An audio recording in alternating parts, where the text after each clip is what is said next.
So, the title of my presentation is No Mud, No Lotus, How to Be Where We Are So We Can Reach College Men Where They Are. It's kind of a mouthful. It's a little awkward. My apologies for that. But hopefully it'll come to make sense. So, I also want to acknowledge if you're on Twitter and you're doing the tweeting stuff, the hashtag for this session is No Mud, No Lotus. I would love it if you posted some stuff so I can read about it later. So a little bit about me. My name is Kyle Ashlee. I'm an incoming doctoral student at the University of Miami in Ohio, and I'm also co-founder of Ashlee Consulting. We do diversity and inclusion training, facilitation for colleges, universities, organizations, and those are. I've been doing work with college men for almost 10 years. I worked at a couple schools here in the States, and then also I worked abroad at a school in Switzerland.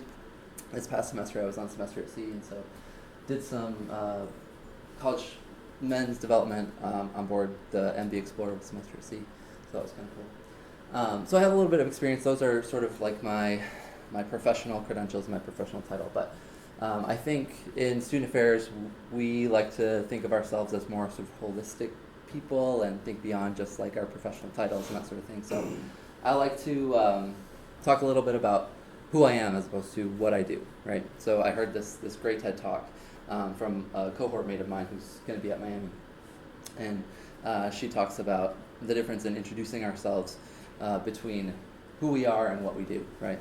And so I thought I'd just share a little bit about who I am and what I love. So I love to travel. As I said, I've lived abroad, I've worked abroad, so that's a big part of my identity. I love to travel. I just got back like 2 weeks ago from 5 months of travel abroad, traveling throughout Southeast Asia, Africa, and some parts of Europe. So that's a big part of my life. Actually, I met my current married partner, Ariel. That's her up in the top picture. We're kayaking in Hawaii.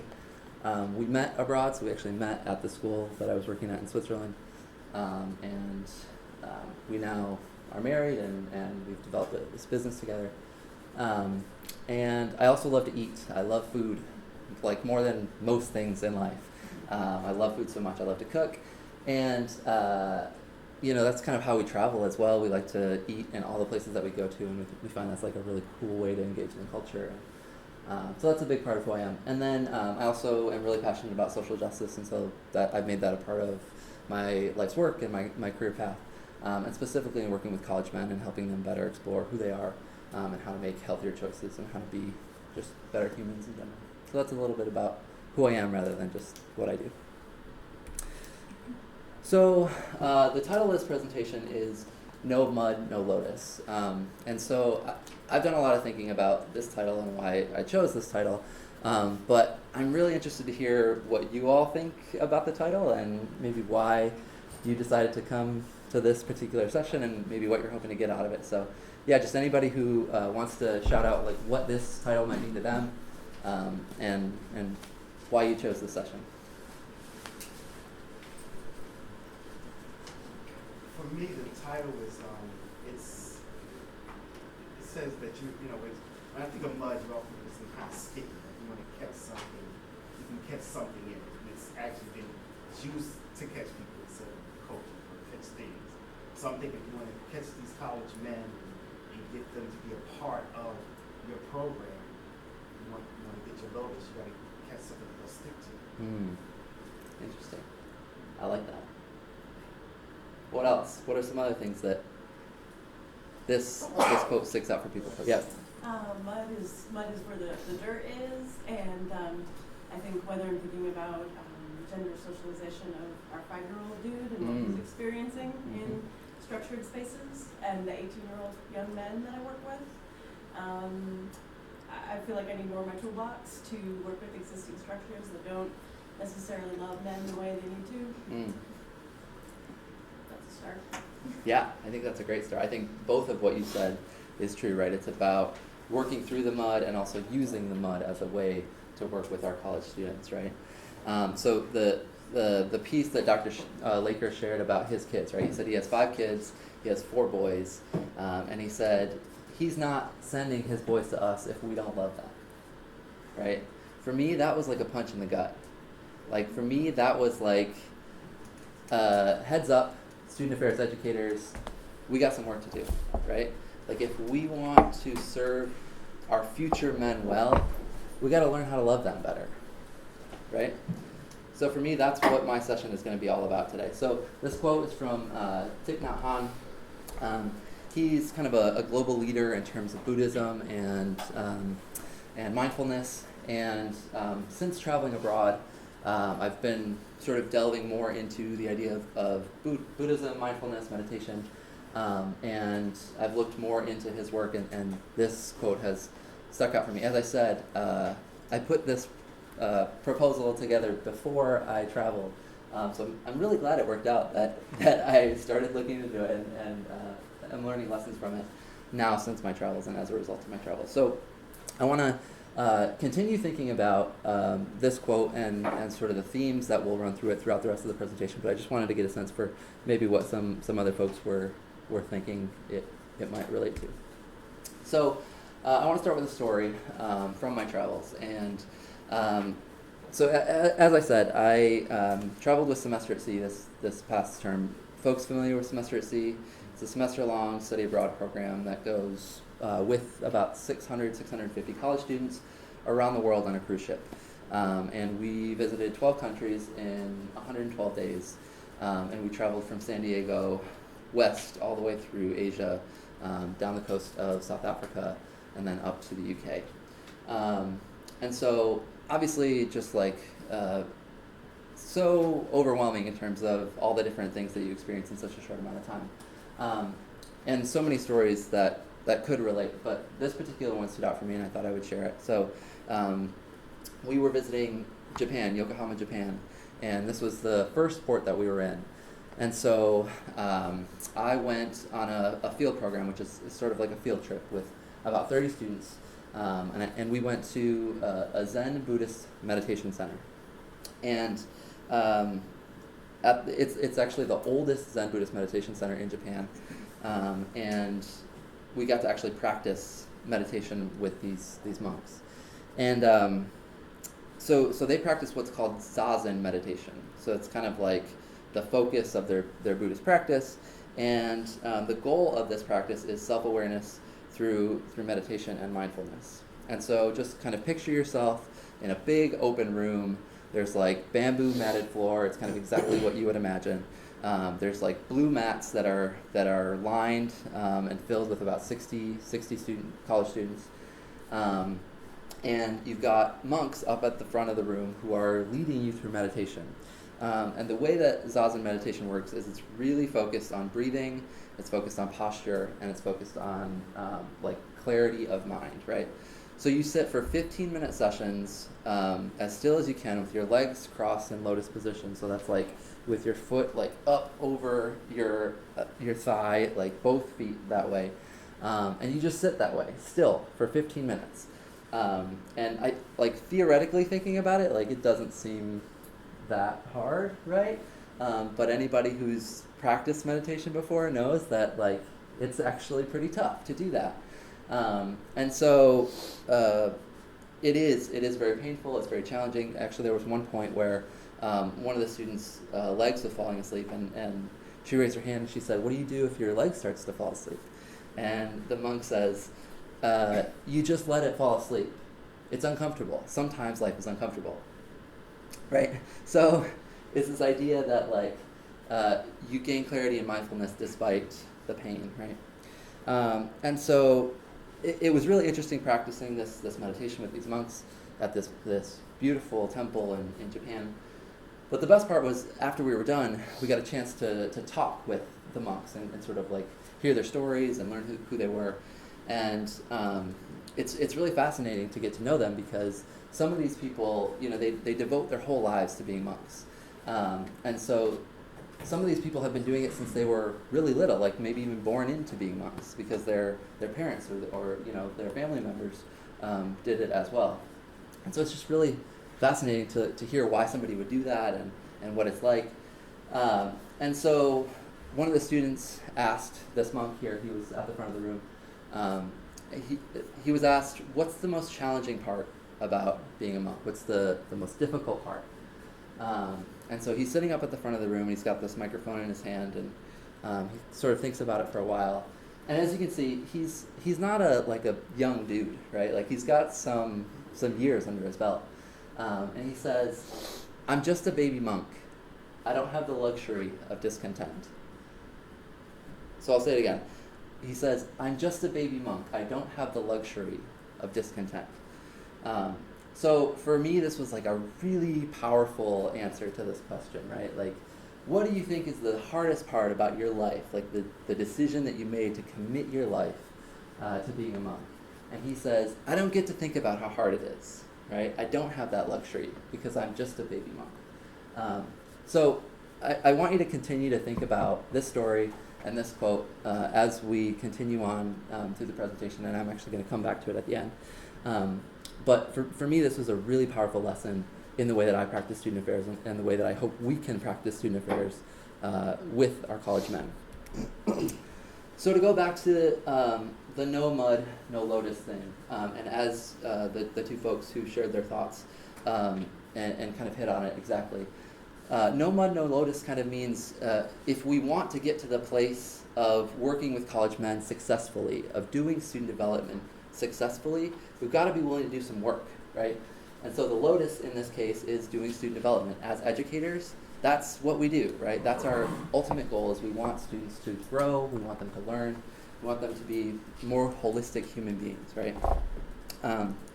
But we've got to be willing to do some work. And I think in terms of doing that work with men, I think focusing on our own biases and our own areas for growth is a really profound strategy in doing student development work. But that's not always easy, right? Focusing on our own biases and our own areas for personal growth. And so we've got to be willing to go through that mud, right? That's what the mud is doing our own self-work. And I think personally, I found this to be really personally rewarding and also really professionally rewarding for me and for my students. So I'm hoping to share some insights today from some of the research that I've done around this. I'm going to pull from all sorts of research in terms of men and masculinity studies and some of Dr. Laker's stuff, but also from other areas, and hopefully kind of weave together this picture of what's going on and what we can do about it. So I want to start off with a question. And we've already started thinking about some of this stuff in the opening session, right? So when we think about college male students broadly, like any campus, anywhere, what comes to mind for you? What are some of the first things that come to mind when you think about male students at college? So maybe get together with a partner, just the person sitting next to you, maybe twos or threes, whatever's easiest, and just chat about this question for a couple minutes, and I'll bring you back together. It sounds like we're coming to a lull. Yeah. So, as my facilitator voice is saying that's time for us to come back. So yeah, I'm interested to hear what people talk about. What were some of the things that came up for you all in terms of what you think about when you think of male students broadly? I think that they come guarded.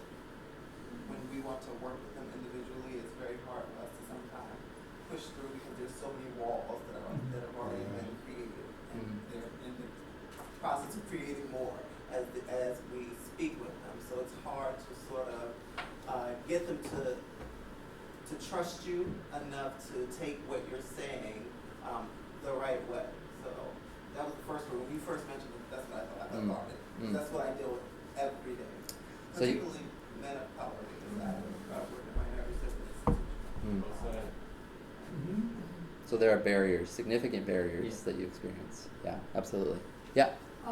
Something that I experienced even working with men on this campus is a lot of men either come here either a little misguided or really focused on like self-interests, where to the point where they can like fall between cracks and kind of have the mentality of I'm just trying to get through, like get this degree and get out and not really like get involved. And so it's almost like talking to like a blank face sometimes when I'm just trying to say, but there's so many great ways that you can do this and do that, and they're like, no, I'm just gonna get out, like, I'm not really concerned with that. And it's really hard to confront that. It's another barrier that you have to, like, that almost apathy in some ways. Yeah. So disengagement. Yeah, oh yeah. And Totally, it's disengaging for like a student affairs professional who's like, I have so many things I can offer you, but okay. Yeah. So they sort of just choose to fade to the background, almost as like a defense strategy, right? Like they're just trying to get through. They're just trying to make this happen as fast as they can, right? Yeah, absolutely. Yeah. There's some other hints over here. Yeah. Oh, sure. I think one of the things that came to my mind, sort of related to all that, is the places that men go and freshmen men go to kind of feel like they belong, fraternities, athletics, all of those sorts of things. It was much more the organizational piece that's so definitely. Yep. So these traditional places on campus, like fraternities, sororities, that tend to sort of brand themselves as like safe spaces for men, at least like traditional spaces for men, right? Yeah. And I think because of media and popular culture, right, those have a certain stigma, they have a certain reputation, and I think, at least from my perspective, by association, I think college men also have a certain stigma and association as a result, right? Yeah. Yeah. So there's a culture of instant gratification. Very much just expedient, like what can I post now? What's going to make me look good right now? What can I have right now that's going to enhance my status, enhance my image, it's going to make me look good? Like, the idea of delaying something or waiting for something just doesn't seem to be a concept that registers to me. So it's like, just that instant gratification, whatever can get me what I need right now. Yeah, absolutely, yeah. I think with that, kind of the ability to understand and navigate the power that comes along with that. Yeah, right, and there's an ability to actually be able to get those things, right? Like due to like privilege and other things. When a male student says like, I want this right now, that in some ways they have more ability to make that happen than other folks, right? Yeah. And I think just to go back to what you're talking about in terms of sort of long-term thinking and the ramifications of their behavior, right? That instant gratification doesn't necessarily allow them to see like what's going to happen as a result of getting what they want right now and who's going to be impacted by it and the broader message. Yeah. Cool. What else? Any other things? Yeah. Well, as I was explaining, my I guess my gaze is a little bit narrow because my experience has been mostly with HBCUs, and when I think about those college age men coming in, it's kind of different and personal. And I think about responsibility, especially with everything that's going on now in society. My focus is keeping them safe and helping them to make the right choices. And so I'm thinking about responsibility. That's not something they want to hear right now. It's college, they want to have fun, but I don't want to say that I'm trying to make it all serious or anything like that, but that's my priority when I think about it. Yeah. So responsibility, helping them make choices that will help them be successful, right? Absolutely. Yeah. In one way or another. Right. And that's not always easy, right? Right. Because of some of the stuff that they bring with them when they come in. Absolutely. Yeah. So I think you all touched on a lot of these different things, and some I think are like they're reflective of the work that you do. But I think, as we were kind of saying before, a lot of the stereotypes and the messages and the images that we hold of college male students broadly are not necessarily positive ones, right? There are these stereotypes, or there are barriers, or there's disengagement, or there's like challenges meeting them where they're at, right? And so I think our first instinct, at least for me, when thinking about college male students is challenge, right? Like there's challenge, there's problem, there's difficulty. It's not necessarily a positive thing when we think about our college male students. And I would make an argument that impacts the way that we engage with our college male students, right? The lens, the gaze in which we look at college male students impacts how we approach them. And so I just think it's interesting to ask that question. How do I think about college men, and what does that mean, right? So I want to look at some of the research of Dr. Michael Kimmel. Many of you are likely familiar with Dr. Kimmel. It's very foundational. It's probably repetitive and familiar, as I said, with many of you, but I still think it's formative in many ways and important to talk about it. So Dr. Kimmel in his work, Guyland, focuses on this age range, 18 to 25-ish, college stage of development, for college male students, in thinking about the influences on men during this stage of their life and how they come to think about their gender identity, right? And so Dr. Kimmel says, given the pervasive and largely overlooked influence of the traditional masculine ideology on men's development that is deeply embedded through hegemony and supported through the cultures of entitlement, silence, and protection, recent indicators showing that boys and men are in trouble should be unsurprising. No wonder boys and men are prone to depression, suicidal behaviors, and various other forms of out-of-control and out-of-touch behaviors. No wonder boys drop out of school and are more diagnosed as emotionally disturbed 4 times more often than girls, get into fights twice as often, and are 6 times more likely than girls to be diagnosed with attention deficit disorder. No wonder men are increasingly disengaged from higher education. So that was one of the themes that we talked about, right? Disengagement, right? There are all these negative behaviors, high-risk behaviors, and negative repercussions that men demonstrate on our college campuses. We see them all the time. We're very used to them. They tend to be the images that we hold, the gaze that we look at. And Kimmel argues that a lot of this is because of the gendered expectations that men feel throughout their lives, right? The script, the gender script that men have been given. They're socialized in a society where they're conditioned to believe that, quote-unquote, real men must follow prescribed masculine gender roles. And then college men come to college grappling with those expectations, right? And they grapple with them from all different sides. And you all alluded to all of that, right? They grapple with it from their peers. And then they also grapple with it from their educators, right? They walk into the classroom and their faculty members expect them to engage in a certain way. And that's according to a gender script, right? Their educators, their student affairs administrators engage with them a certain way. And we are also influenced by the gender scripts, right? And so that impacts the way that they experience college. So this guy looks familiar, right?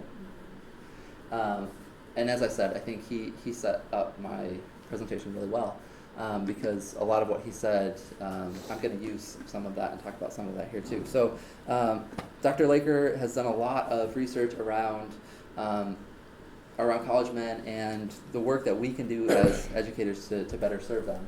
And as we know, some of his ideas can be challenging for us as student affairs practitioners, but every time I hear him speak, literally every time, I'm just so motivated because he reveals for me the things that I need to work on, right? He reveals for me the things that I know that I need to be doing, but I'm not doing because it's too hard, right?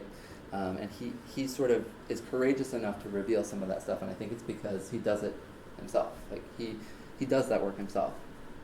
And that's not to say he's perfect by any stretch of the imagination, and I'm sure he would admit to that as well, but he's done some great research. So in inviting and inspiring men to learn in 2011, Dr. Laker says the responsibility for male students' development and success falls primarily on the teacher practitioner, more so than the student.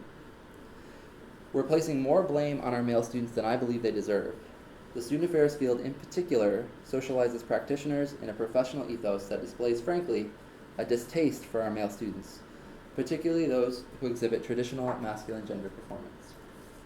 So, as I said, I think as student affairs professionals, and rightfully so, we think of college men as problems first and students second.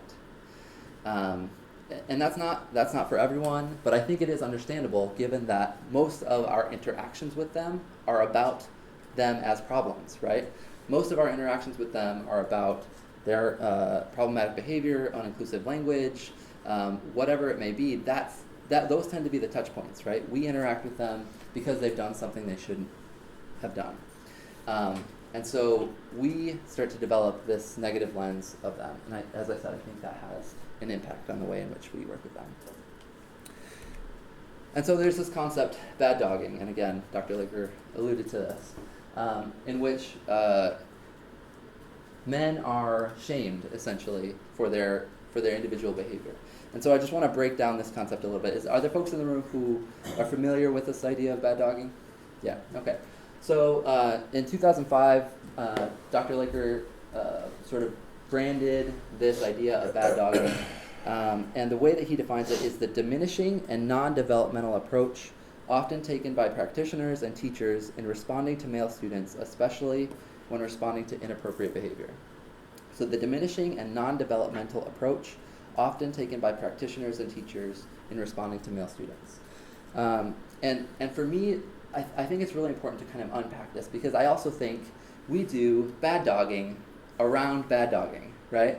So when we see other student affairs practitioners now who do this type of behavior, we also shame them, right?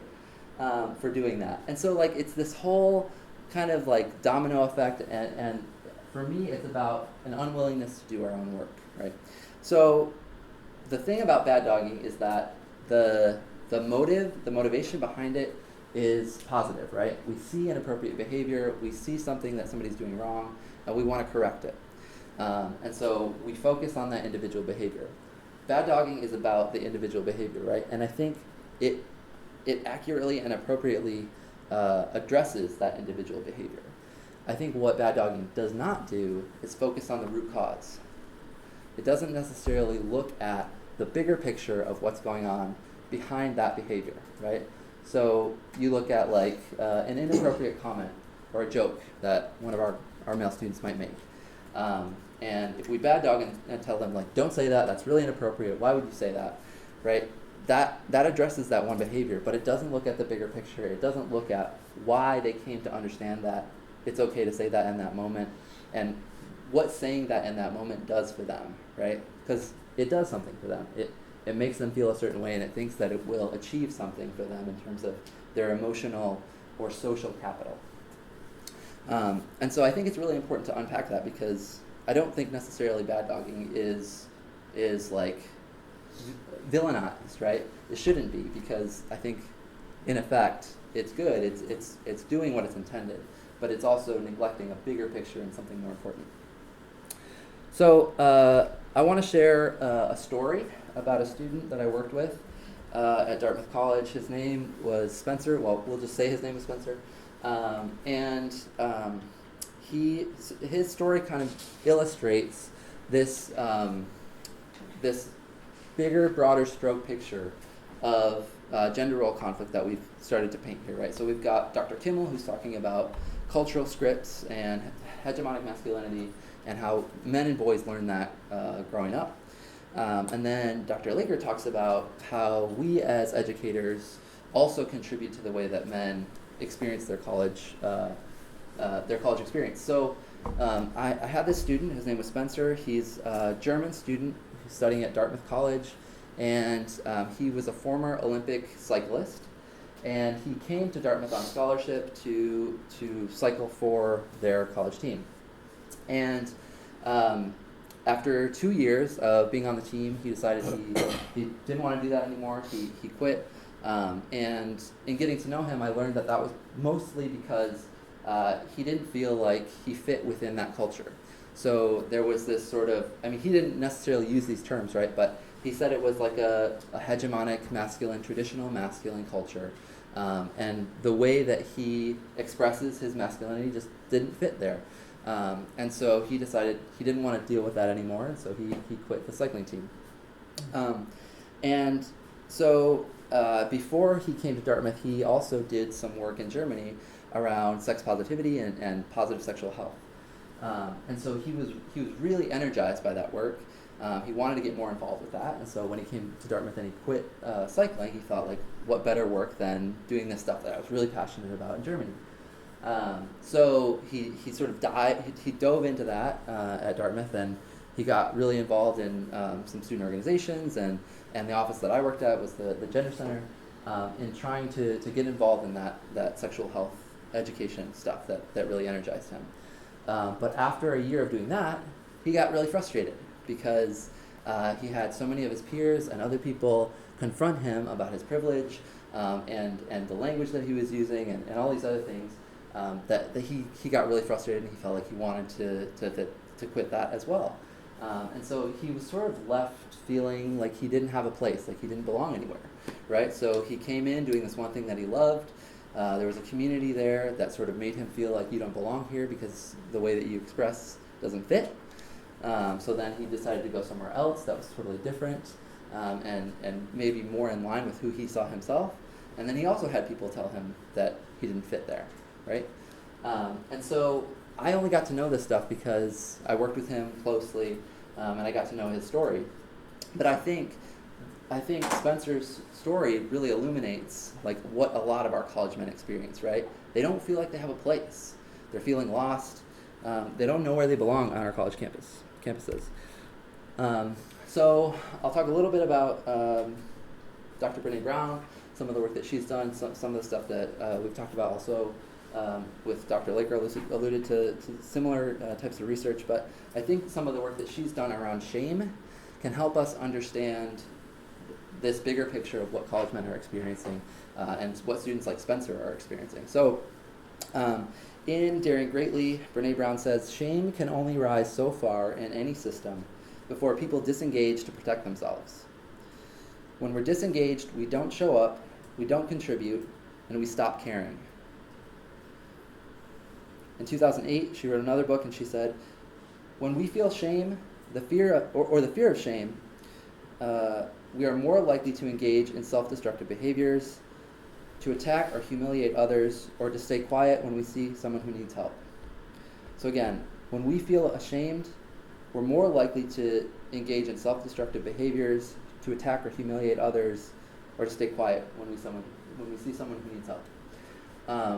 So Dr. Brown talks a lot about shame, obviously, and I think I don't think our college male students would necessarily identify it as shame, but I think the example of Spencer, my student, of not feeling like he belongs anywhere, I think inside probably he feels like he doesn't belong, and so he feels shameful about that, right? There's something about him that feels like he's been shamed by his peers, he's been shamed by other people in other spaces, and so he's disengaging, right? He's choosing to sort of step back, opt out, because that's the easiest course, right?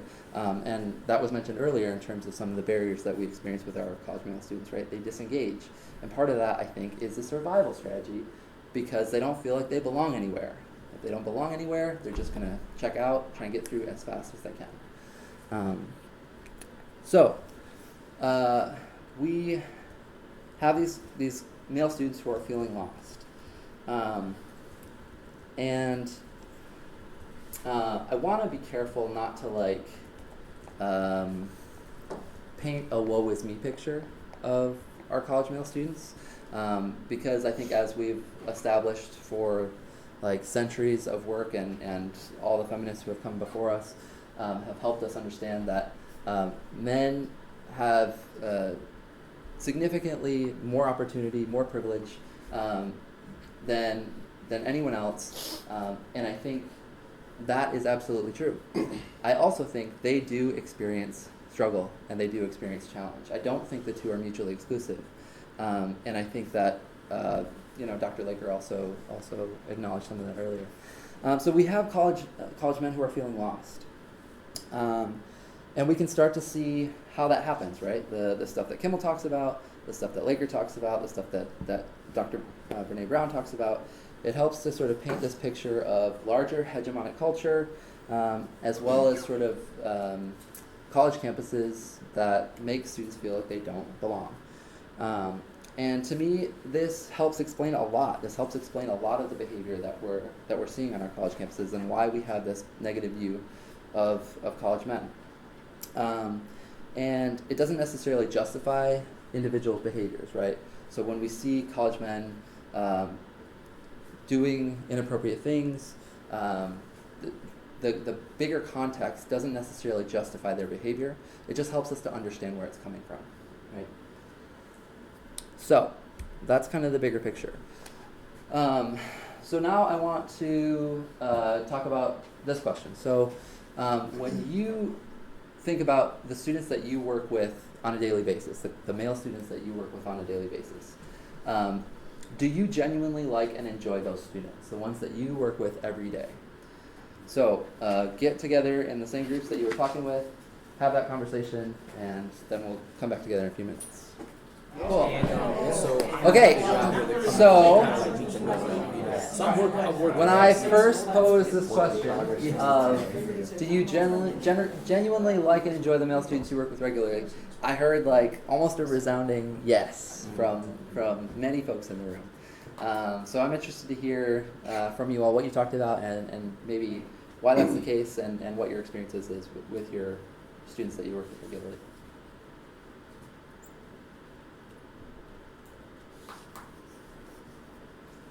Okay. Yeah. Well, like I said in our group, I work with the Men's Achievement Center at North Carolina Central University, and we work with men every single day. I love working with the guys. It's that last 20% that are not typically engaged, or they don't know why they joined, or whatever the case may be, that I recognize that I have a little bit of trouble working with, and only because of my own personal experiences and growing up and how I was brought up.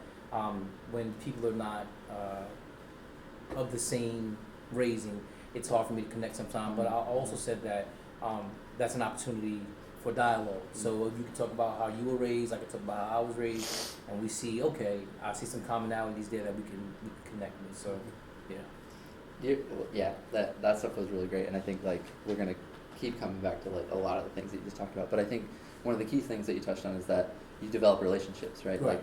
Like you have a relationship with these guys. Right. Yeah, and I think that's really huge.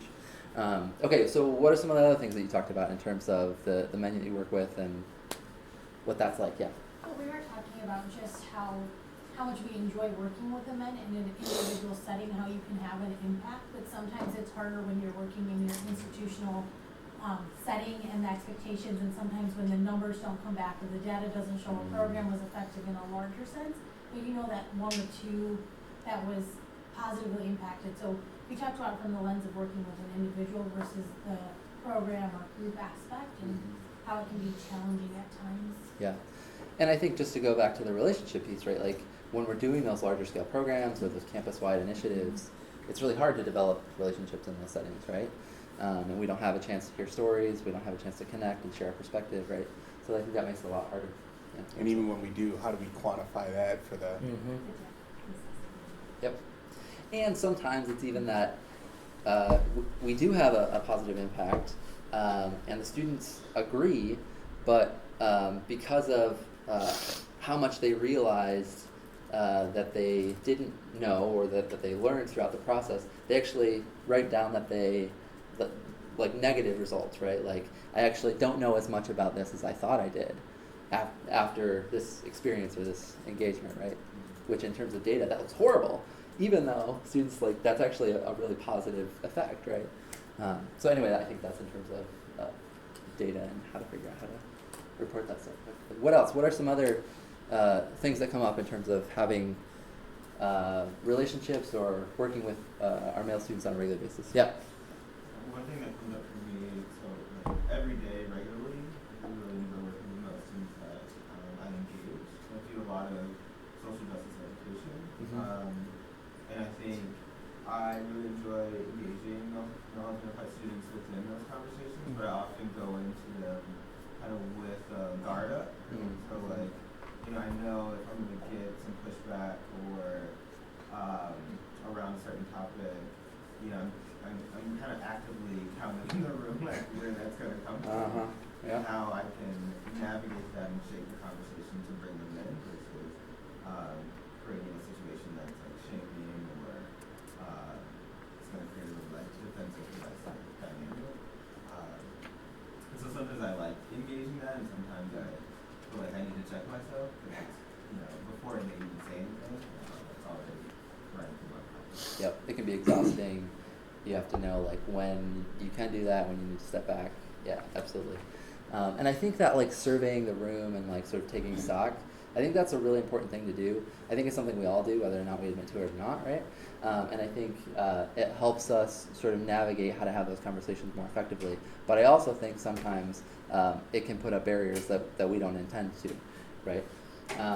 So yeah, we'll talk about that. I think like you all touched on so many things that we're gonna keep talking about throughout the rest of the presentation. But I think generally when we answer this question, it's positive, right? So do you enjoy working with your individual male students? Yes. What do you think of male students generally and broadly? Not positive, right? So we ask these two different questions, one at the beginning and one now, and they're different, right? But how do where's the disconnect, right? So we have this negative image of male students broadly, but we have this positive image of these individual students that we work with. And I think to go back to your point, for me, it's all around relationships, right? It's all around these personal relationships that we're able to establish with college men because we're able to hear their stories, we're able to share our own stories, we're able to empathize. So this piece about empathy and developing empathy and building relationships, that's what I kind of want to move into for the rest of the presentation. So in terms of connecting the dots, right, so we've got this broader picture of why college men are feeling lost and struggling. And so there is a scholar, Rachel Wagner, and I think she is here at the conference. I know she's presenting. She's not? No. Oh, it's like, I was so excited. She had something come up. She couldn't be here. Bummer. I was really excited to be here. Anyway, because I follow her research and she does really good stuff. But so she wrote a paper in 2011 called Embracing Liberatory Practice, and in that paper she says, a focus on development keeps us mindful that some of the troubling behaviors we encounter on our campuses are the result of social arrangements and cultural programming, rather than a lack of individual principle or ethics. I have had success creating conditions that afford students dignity and encourage them to look at cultural and institutional culprits more so than individual ones. So I'll just reiterate that last piece. I have had success creating conditions that afford students dignity and encourage them to look at cultural and institutional culprits more than individual ones. So for me, this is really huge, right? This is like a new way, for me at least, a new way to think about how to engage college men in a way that sort of like goes from bad dogging in the individual behavior and allows male students to look at the bigger picture, right? It allows them to kind of try and see what's happening here behind their behavior. So there is a bigger picture, and asking ourselves, what are the cultural and institutional culprits? I really like that language. It allows us to connect the dots and understand what has contributed to the individual behavior. And one of the key points that she talks about is introducing that into the conversation with our men, right? So we know about all this, like hegemonic cultural scripts, right? Like we understand that, we've read Kimmel, we know all that stuff, but our students don't necessarily know that stuff. And when you start to talk to them about that stuff, like after you've developed trust, it's like a game changer for them. It allows them to kind of understand, like, whoa, I never understood that that's why I care about, like, other guys' validation so much. I never knew that, you know. And so it's a game changer for them in terms of understanding their own gender identity and how it's come into formation. So Wagner says, not only just understanding it for ourselves, but bringing that into the conversation with our students is crucial. And so going back to some of Laker's research, he talks about being strategic. And I think we do have to be strategic, and this is to kind of go back to one of the comments earlier about surveying the room and being strategic and understanding when we need to back off and when we need to lean in. And what Laker says is that if we are to promote our psychosocial development with our male students, we must channel personal offense strategically and create engaging spaces for young men to explore their socialized paradigms. So we must channel personal offense strategically and create engaging spaces for young men to explore their socialized paradigms. And so I think there are a couple pieces in here that are really important to kind of tease out. And one is around triggers, right? And so in doing this work, I think, at least for me, triggers are a normal occurrence. It's something that happens pretty regularly because I think college men just end up saying stuff that I find personally offensive, or at least the ones that I've worked with. And so, and it's not all of them, but some of them do. And I think, I need to think about those triggers strategically, right? So Laker and Boaz talked about this as they were reading the different testimonials, right? A lot of what they read was triggering. And I think if we went off of our triggers as educators, we would shut down and we would want to tell the student right then and there, whoa, it's not about what women wear or them encouraging men, right? In that one testimonial, that was kind of a really triggering moment for me. And that would have been a moment, I think, where just knowing myself, I probably would have in that moment said well, I don't know if it's actually, women provoking the behavior. But that's my stuff, right? That's my trigger. And that's for me to deal with. And that student, that's where they're at. And I think some of the stuff that Laker and Boaz were talking about in terms of coming from a non-judgmental approach and allowing that student to explore on their own terms can be really effective in doing some of this stuff. Now, managing triggers can be really exhausting, right? So feeling triggered and not acting on that trigger is really exhausting stuff, especially when you're asked to do that time and time and time again. And so I think practicing self-care when working with problematic male students is really important. Because if you don't, that means that the more that the triggers happen, the less you're going to be able to manage them strategically, right? So practicing self-care is really important, and I think as a part of that, having allies that you can trust and work with is also really important, right? So when we feel triggered, and especially when we feel triggered often, it's really important to have people on your campus, in your offices, that you can reach out to and say hey, the student just said something, I can't deal with it anymore. Do you mind meeting with them next week for coffee and just hearing them out and hearing their story? Because if I work with a student anymore, I'm gonna snap. I can't do it, right? So that's really important. And I think my students have really appreciated that. Instead of having this frustrating relationship with me, having a relationship with somebody else who's able to meet them where they're at, right? And then I think lastly, what's really important to acknowledge is that primarily, I think developing empathy with problematic male students is primarily men's work. And so I say that knowing that for decades, women have been doing this work and have been doing it amazingly effectively. But I think that the responsibility of working with challenging male students should not fall on the shoulders of those who are marginalized by sexism. So I'll say that again. I don't think that the responsibility of working with challenging male students should fall on the shoulders of those who are already marginalized by sexism. And so that's why I think personally that this work is primarily men's work. So looking at developing empathy and the impact of developing empathy in relationships with our male students. I'm going to highlight some research from Harriet Lerner. She wrote a book called The Dance of Connection. And in that she says, for people to look squarely at their harmful actions and to become genuinely accountable, they must have a platform of self-worth to stand on. Only from the vantage point of higher ground can people who commit harm gain perspective. Only from there can they apologize. We cannot survive when our identity is defined by or limited to our worst behavior. We cannot survive when our identity is defined by or limited to our worst behavior. So for me, this is really profound in terms of allowing our male students to take responsibility for what they've done, right? So finding empathy with our male students allows them to openly and honestly evaluate their actions and analyze the root causes of those actions in order to take responsibility and make change, right? If they look around them and they see people who shame them and who say you shouldn't have done this and this behavior is so bad, therefore you are bad, they're not willing to sort of turn the mirror around and say okay, I think it's about those barriers. One of the first things that we acknowledged about when we think of our male students is these barriers that they experience, right?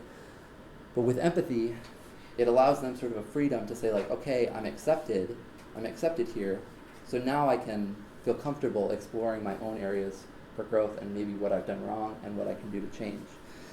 So I think this is like a game changer in terms of, I don't know, like judicial stuff.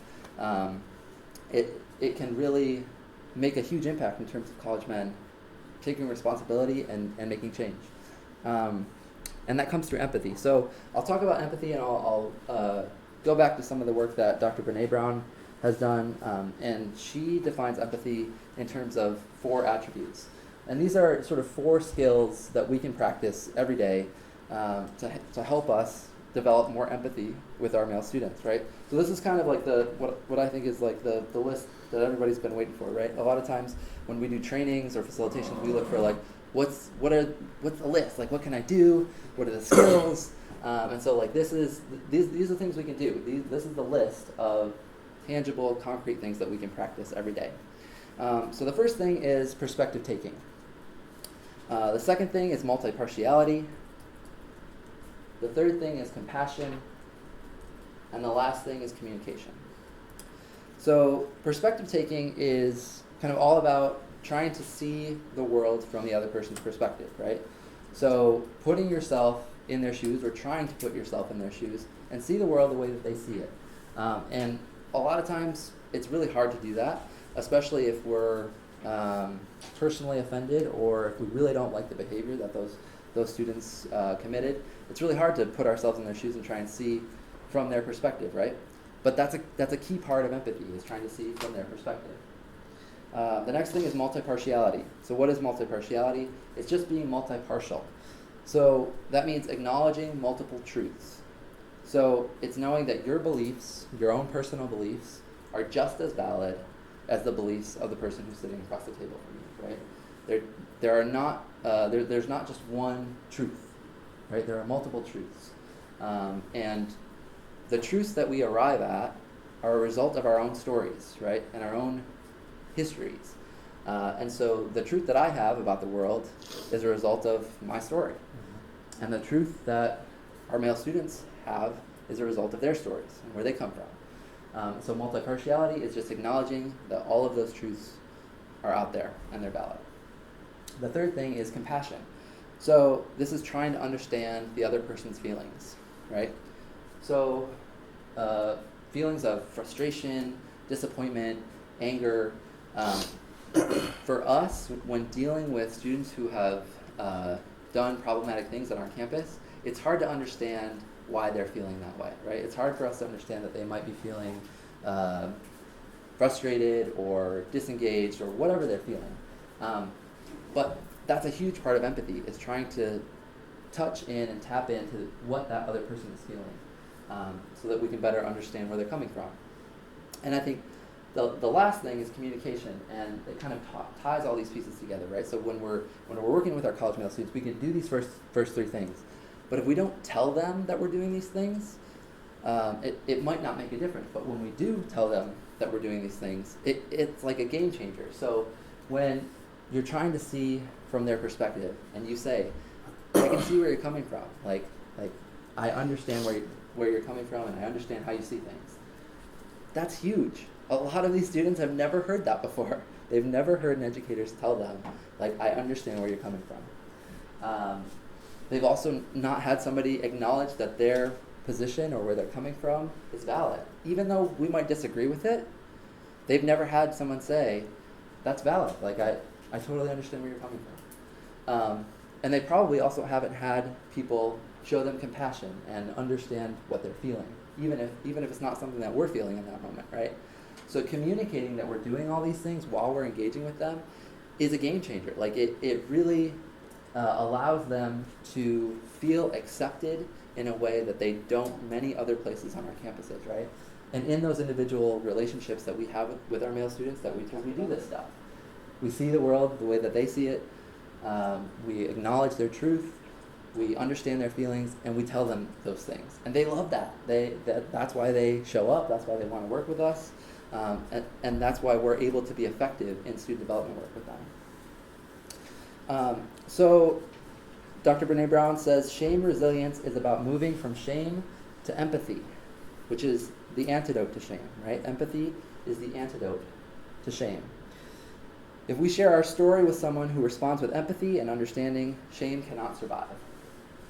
So this asks us to work through some of our own discomforts, right? This asks us to sort of look at our own biases and perceptions about college men and work through those, right? Not to just act on them, but to think about them in a way that will help us be better educators.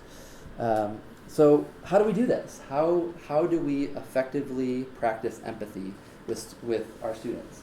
And so part of it is finding the shared humanity with students that challenge us by looking for the bigger picture. You know, we talked about this, looking at the cultural culprits that have influenced the student throughout their lives. Encouraging our male students to look at gender scripts, right? So when we look at the bigger picture, we also invite our students to look at the bigger picture.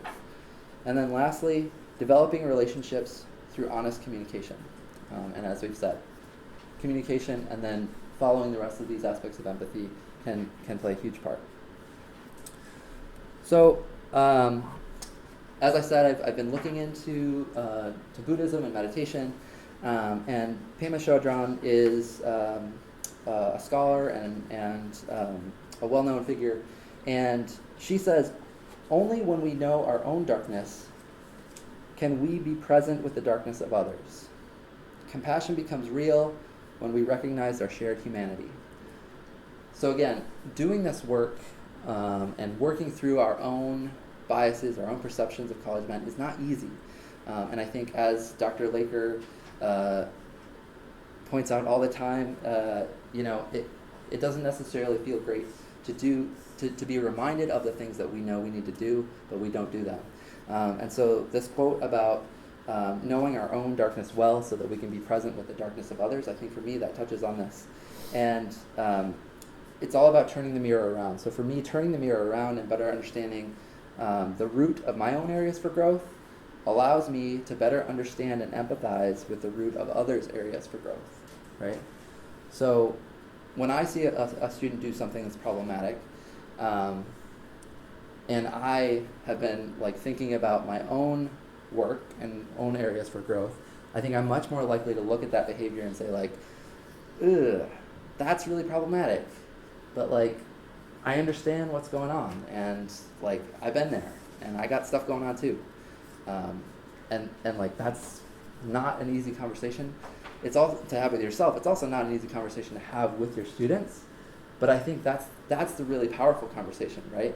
When you sit down with them and say like, I understand what's going on because I've had stuff going on as well. So I want to sort of move into practicing some of this stuff. So I'm a huge fan of young adult fiction. Any other young adult fiction fans? Kind of my guilty pleasure. So like Hunger Games and Divergent and Fault in Our Stars. Like I'm like a big fan of these books. I know they're not great literature. Like I said, it's a guilty pleasure. But for me, sometimes there's imagery that I like to use in them that can be helpful. So in this book, Divergent, there is the main character is this young woman, and she comes to find herself in a community that has this like training process, right? And so in order to get through this training process, you have to go through all this like physical training and like mental training and all this stuff. And the very last stage of that training is something that they call the fear landscape. And so in the fear landscape, essentially what happens is they induce this mental state where you are confronted by your worst nightmare. You're confronted by the thing that you fear the most. And so I know for me as an educator, when I think about what that looks like and what that means, it's Matt. It's this student right here. And so I think it's healthy for us to spend a little bit of time in our fear landscape. And I would venture to guess that probably there are other folks in the room whose fear landscape and being an educator might look like Matt as well. And so Matt is a real student that, well, that's not his real name, but he's a student that I worked with on semester at sea. And I will share his story. once I pull this back up. Oh, shoot. So, Matt is a student that I work with on semester at sea. He is a senior at San Luis Obispo in California, and he's a football player. He spends most of his time on campus at his fraternity with his football buddies. He prides himself on being able to crush a 30 rack in one night. These are like verbatim quotes that he shared with me. He doesn't have a girlfriend, but he hooks up quite regularly, and that's also something that he boasts about to his friends. And he uses language like bro, pussy, and fag to refer to his buddies. And so I first met Matt in on the ship. So we got onto the ship in San Diego, and of course students are not allowed to bring alcohol on the ship, right? Like that's a pretty strict rule. And Matt wanted to be prepared for the voyage, and so what he did was he emptied out two 32-ounce shampoo and conditioner bottles, and he filled them to the brim with vodka. And he was able to successfully get through security on the ship. And once he got through, he proceeded to brag to all of his new friends on the ship about this accomplishment that he just had, right? He was really proud of it. And unlike other land-based campuses, Semester at Sea is a really small place, and it's really enclosed, and word travels fast. And so the next day there was a random cabin search performed by the crew security on the ship, and they searched Matt's room, and they just happened to find two 32-ounce bottles of shampoo and conditioner filled with vodka. And so imagine yourself in this situation, and Matt has been sent to the assistant dean for judicial sanctions. That case is pending.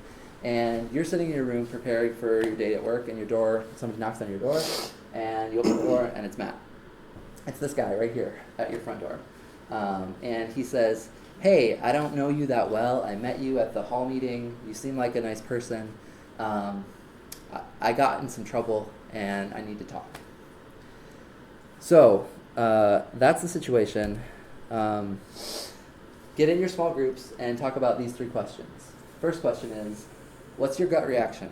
When you see Matt, when you see this student, what's the first thing that comes to mind? What are your biases? What are your triggers? Second question is, what's the bigger picture? What are the cultural and institutional culprits that have influenced Matt to allow him to come to the place where he is, to understand the world the way he does? And then third, what are points of shared humanity between you and Matt? Where can you find commonalities, and how can you develop empathy with a student like Matt? So go ahead, get in your small groups, chat about those three questions, and then we'll bring it together. I know that these are really awesome conversations, and I hope that we continue them through the rest of the conference, but we only got a couple minutes left, so I want to make sure we get through. So what were some of the things that you all talked about in your small groups? It sounded like there was lots of good conversation. Yep. Well, gathering from this, being shocked, but I would try not to have a bias with that. Look, I'm wondering if maybe something we're discussing that maybe he fell through the cracks somehow and no one caught this. What I was thinking I would be more concerned about is that the fact with the alcohol, I'm wondering if maybe he has a problem with alcohol and what's going on, that he has a problem with alcohol. Is there something going on at home that no one's actually known about, and trying to find out what's going on besides all the partying and everything else. Totally, yeah. So the alcohol piece is huge, and I think it tells a lot about Matt. I ended up getting to know Matt pretty well over the course of the voyage.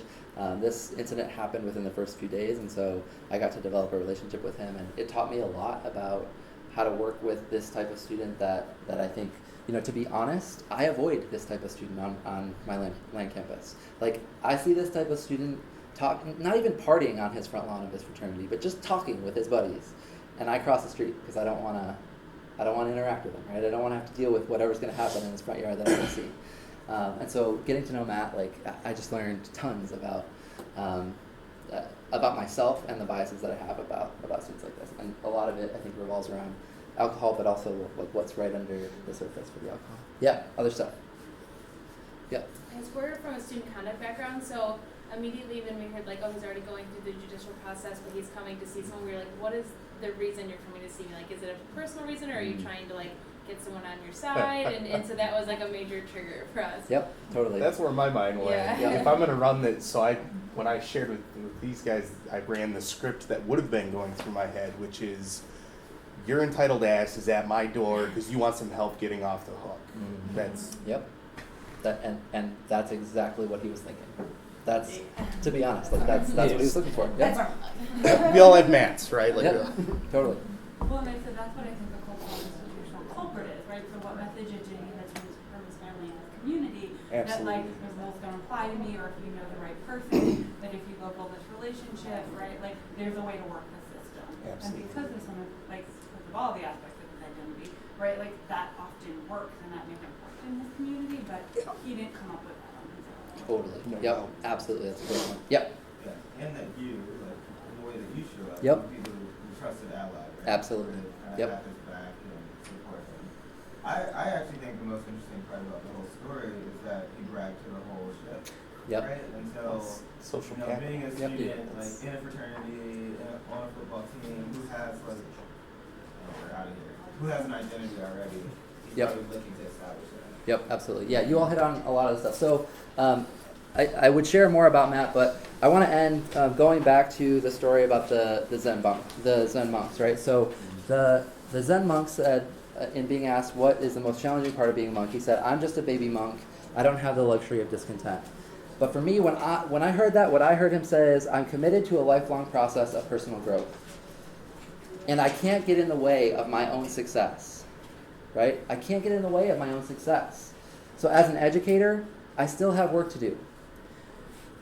I find discomfort in problematic students. Ignorance and bias, high-risk behavior, all this stuff. That's where I find my discomfort, in the mats. That's where I'm most uncomfortable.